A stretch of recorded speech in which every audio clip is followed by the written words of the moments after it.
Battleground Syria, how Israeli fighter jets laid a bear trap for Russian MiG-21s and shot down half a dozen aircraft.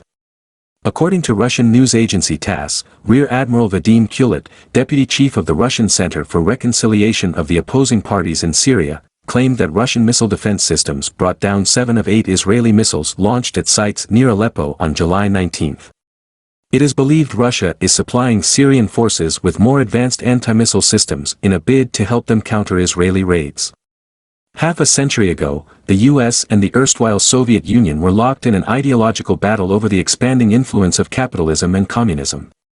The 3-year period between 1967 and 1970 saw Israel at the receiving end of Egyptian artillery barrages and special forces raids along the strategic Suez Canal. The Jewish nation had realized that it would need to fight its wars by other means. The Israeli Air Force had just received the US-made F-4 Phantoms, and the Israeli Strategic Dispensation felt that they could be deployed to carry out airstrikes deep inside a hostile Egypt's territorial boundaries.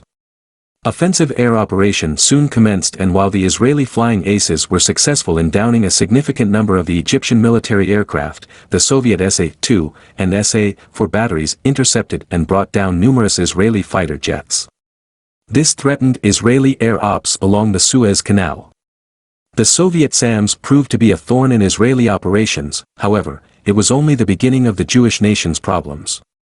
Soon, the Soviets began to deploy MiG-21 fighters carrying out defensive air patrols over its client state, Egypt.